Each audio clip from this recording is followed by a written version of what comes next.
maybe we can do the whole thing. Energy kam hai. Ga re sa ni pa da ni sa ni dha pa ma ni dha pa ma. வணக்கம். வீடியோவில் நம்ம பார்த்துட்டு இருக்கிறவங்க பேர் மைதிலி தாக்கூர். வயது 25. அதாவது கடந்த 2000 ஆண்டில் தான் இவங்க பிறந்துக்கிறாங்க. ஜூலை மாதத்தில் பீகார் மாநிலத்தில் சமீபத்தில் நடந்து முடிந்த சட்டசபை தேர்தலில் தேசிய ஜனநாயக கூட்டணியில் பாஜகவினுடைய வேட்பாளரை களமிறங்கி அலிநகர் தொகுதியில் சுமார் 11,000 வாக்குகள் வித்தியாசத்தில் வெற்றி பெற்றுக்கிறாங்க. சுமார் 4-5 வயதிலேயே இவங்களுக்கு வந்து பாடல்கள் மேலே வந்து ஒரு ஈர்ப்பு இருந்திருக்குது. நாட்டுப்புற பாடல்களில் வந்து இவங்க வந்து கவனம் செலுத்திக்கிறாங்க. இதனால் இவருடைய தந்தை வந்து டெல்லிக்கு இவரை கூட்டிகிட்டு போய் இவரை வந்து இவருடைய திறமையை வந்து ஊக்குவிக்கிறதுக்காக சின்ன வயசுலேயே அங்கே குடியேறிட்டாங்க.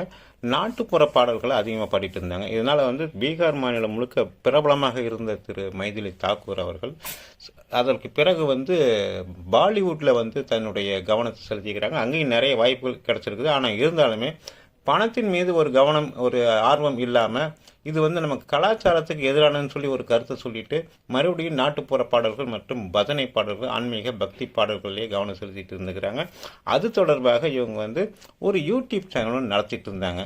அந்த யூடியூப் சேனலில் சுமார் 5 மில்லியன், அதாவது 56 லட்சம் பின்தொடர்பாளர்கள் அந்த யூடியூப் சேனலுக்கு இருந்துக்கிறாங்க. இந்த 25 வயதிலேயே இந்த ஒரு உயரத்தை அடைஞ்சிருக்கிறாரு இந்த மைதிலி தாக்கூர். உண்மையான மனிதர்கள், அதுவும் இளைஞர்கள் எங்கே இருந்தாலும் தனி கவனம் செலுத்தி தன் பக்கம் தேசத்தின் மேலே அவங்க வந்து அவங்களுடைய திறமைகளை பயன்படுத்தணும் அப்படிங்கிறதுல தனியாத ஆர்வம் கொண்டு பிரதமர் மோடி அவர்களுடைய கண்ணில் மைதிலி தாக்கூர் பட்டுக்கிறாங்க. உடனடியாக அவங்க வந்து அரசியலில் வந்து ஈடுபடும்படி அவர் கேட்டுக்கிறாரு. அந்த வேண்டுகோளுக்கு நாங்கள் ஏற்கனவே வந்து பிரதமர் முன்னாடியே வந்து பாடல் திறமையை இவங்க காமிச்சிருக்கிறாங்க கடந்த காலங்களில். இந்த நிலையில் தான் கடந்த ஒரு மாதத்திற்கு முன்னாடி தான் இவங்க வந்து பாஜகவில் சேர்ந்துக்கிறாங்க.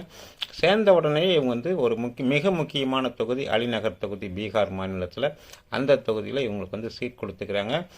ஏற்கனவே எதிர்க்கட்சிகளுடைய கோட்டையாக இருந்த அந்த தொகுதியில் இவங்க வந்து அந்த தொகுதியில் இருக்கிற ஒவ்வொரு வீட்டுக்குமே வந்து தனி கவனம் கொடுத்து தன்னுடைய தேர்தல் பணியை செஞ்சுக்கிறாரு. தமிழ்நாட்டில் வந்து இது மாதிரி பல துறைகள்லையும் ஆர்வம் உள்ள, அதாவது திறமையுள்ள இளைஞர்களுக்கு வந்து எந்த விதமான அவங்க முன்னேறதுக்கான எந்த ஒரு வாய்ப்பும் கிடையாது. அவங்களுக்கு மேலே வந்து வெளிச்சமே படாது. திரைப்பட நடிகர்களுக்கு மட்டும்தான் இங்கே வெளிச்சம் கிடைக்கும்.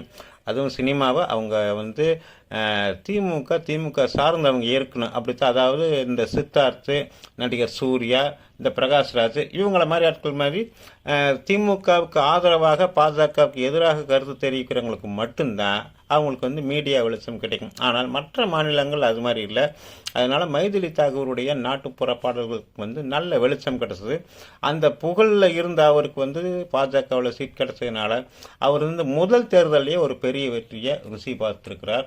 அது மட்டும் இல்லாமல் நேற்று இரவு அவர் வெளியிட்ட வீடியோவில் அந்த தொகுதி மக்களுக்கு வந்து கண்டிப்பாக நான் வந்து உங்கள் வீட்டு பிள்ளையாக இருந்து, அதாவது உங்களுடைய மகள் நாங்கள் அப்படின்னு சொல்லிக்கிறாங்க. நான் இந்த கண்டிப்பாக உங்களுக்கெல்லாம் சேவை செய்வேன்னு சொல்லிக்கிறாங்க.